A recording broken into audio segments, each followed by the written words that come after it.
নাগরিকত্ব। এই নাগরিকত্ব নিয়ে বেশ কয়েক বছর ভারতবর্ষের রাজনীতি সরগরম। নাগরিকত্ব কি?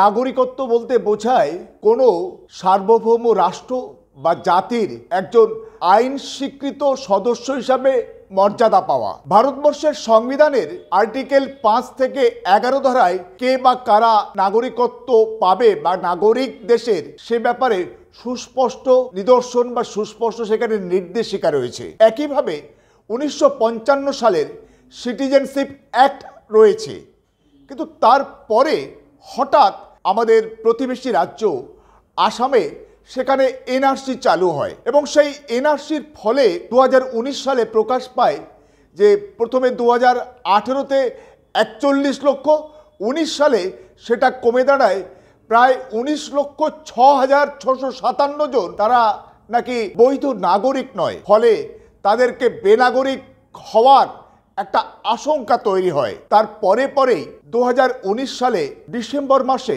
সংসদে সিটিজেন অ্যামেন্ডমেন্ট, প্রথমে বিল, পরবর্তীকালে সিটিজেন অ্যামেন্ডমেন্ট অ্যাক্ট তৈরি করা হয়। আসলে ওই যে এনআরসির পালে হাওয়া দেওয়ার জন্য বা এনআরসির আগুনে ধুঁয়ো দেওয়ার জন্য ওই সিএ, সিটিজেন অ্যামেন্ডমেন্ট অ্যাক্ট তৈরি করা হয়। 1955 সালের যে নাগরিক আইন ছিল সেটাকে বদলে, সেটাকে পরিবর্তন করে নতুনভাবে সেই সিটিজেনশিপ অ্যামেন্ডমেন্ট অ্যাক্ট 2019 পাস করা হয়। প্রথমে 2019-এর 10ই ডিসেম্বর লোকসভায় এটি পাস হয়, তারপরে 11ই ডিসেম্বর সেটা রাজ্যসভায় পাস হয় এবং পরের তারিখ অর্থাৎ 2019-এর 22 ডিসেম্বর থেকে এটি আইনে রূপান্তরিত হয়। এই সিটিজেন অ্যামেন্ডমেন্ট অ্যাক্ট, এখানে বলা হয়েছে যে প্রতিবেশী রাজ্য আফগানিস্তান, পাকিস্তান এবং বাংলাদেশ থেকে মুসলিম ছাড়া মোটামুটিভাবে সমস্ত হিন্দু, শিখ, পার্সি, জৈন, ইহুদি, বৌদ্ধ তারা সবাই যদি নিপীড়িত হওয়ার কারণে ওই সমস্ত দেশ থেকে চলে আসে তাহলে কিন্তু তারা নাগরিকত্ব পাবে এই ভারতবর্ষের। সেখানে মুসলিমদের কথা উল্লেখ করা হয়নি। তাই নিয়ে প্রচুর আলোচনা, পর্যালোচনা, একেবারে সারা দেশ জুড়ে আন্দোলন, প্রতিবাদ সেখানে হয়েছে। তাতে দেখা গেছে প্রায় 100 মানুষ কিন্তু মারা গেছে এবং কয়েক হাজার মানুষকে কিন্তু জেলবন্দি করা হয়েছে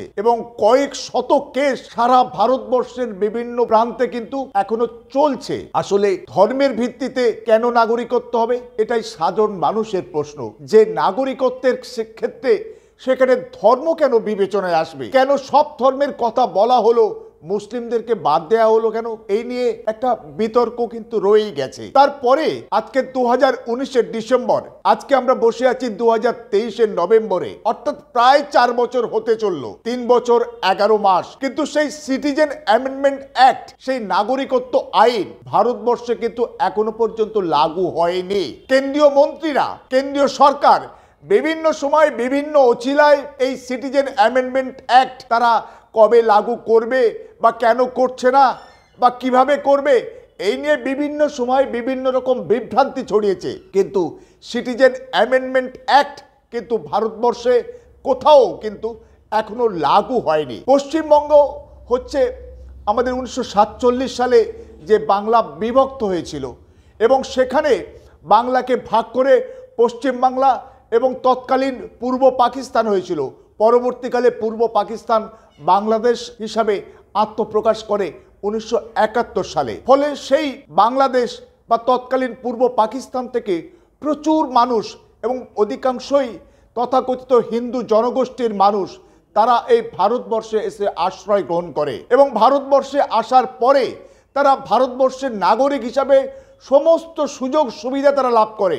তাদের প্রত্যেকের ভোটার কার্ড আছে, প্রায় তাদের আধার কার্ড আছে, তাদের প্যান কার্ড আছে, তাদের জন্ম সার্টিফিকেট আছে, স্কুল সার্টিফিকেট আছে বা অন্যান্য সমস্ত নাগরিক পরিচয় তাদের সবার আছে। তারপরেও সেই সমস্ত বাংলাদেশ থেকে আসা হিন্দু সম্প্রদায়ের বিশেষ করে যে মানুষজন, বিশেষ করে মতুয়া সম্প্রদায়, তাদের মধ্যে বিভ্রান্তি ব্যাপকভাবে ছড়িয়েছে। আসলে বিভ্রান্তি ছড়িয়েছে না বিভ্রান্তি ছড়ানো হচ্ছে?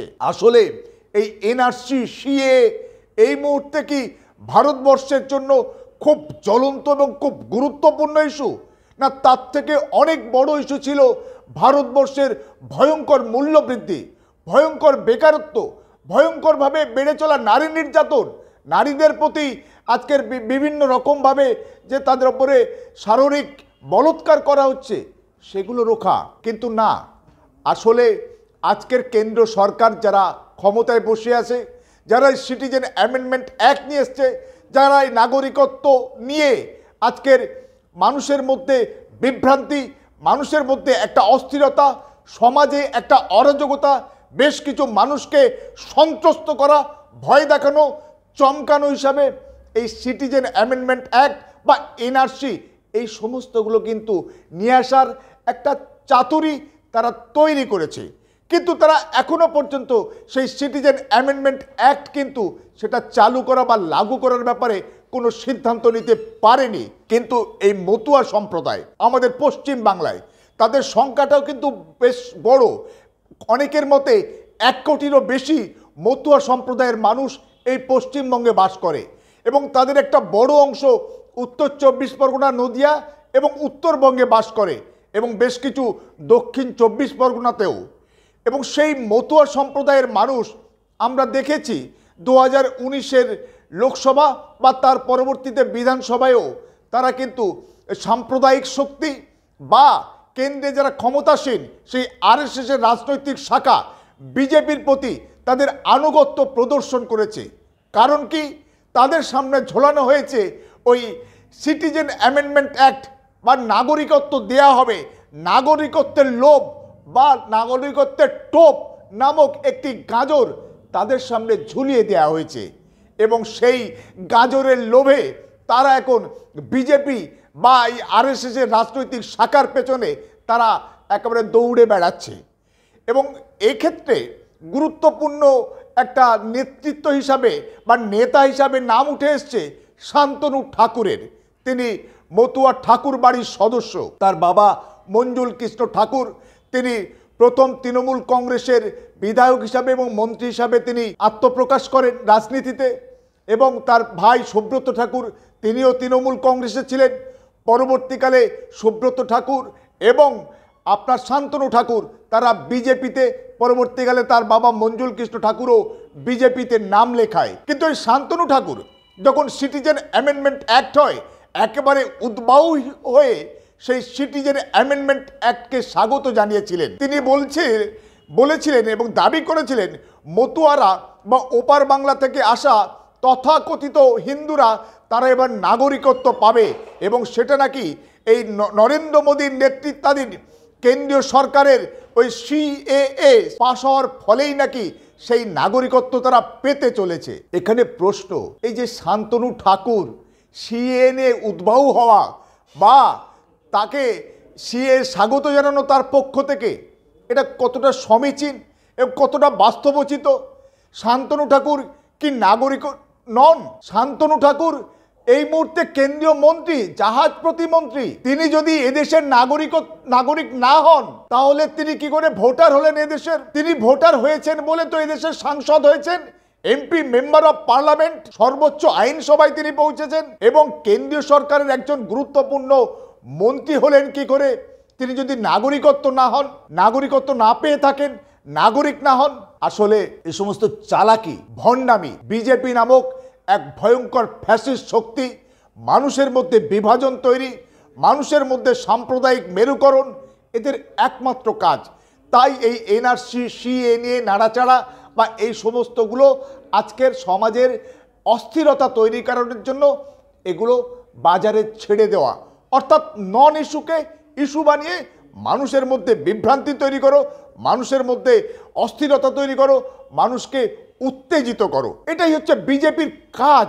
সেই শান্তনু ঠাকুর তিনি এখনো পর্যন্ত নাকি নাগরিকত্ব সেই যে ব্যাপারটা সিএএ, সিটিজেনশিপ অ্যামেন্ডমেন্ট অ্যাক্ট লাগু না হওয়া বা মতুয়াদের নাগরিকত্ব না পাওয়া নিয়ে বিপক্ষ যে রাজনৈতিক দল, বিশেষ করে এই রাজ্যের তৃণমূল কংগ্রেস বা তাদের প্রভাবিত তথাকথিত কিছু সামাজিক সংগঠনও শান্তনু ঠাকুরকে বা বিজেপির বিভিন্ন নেতাকে বিভিন্ন সময় দুষে চলেছেন।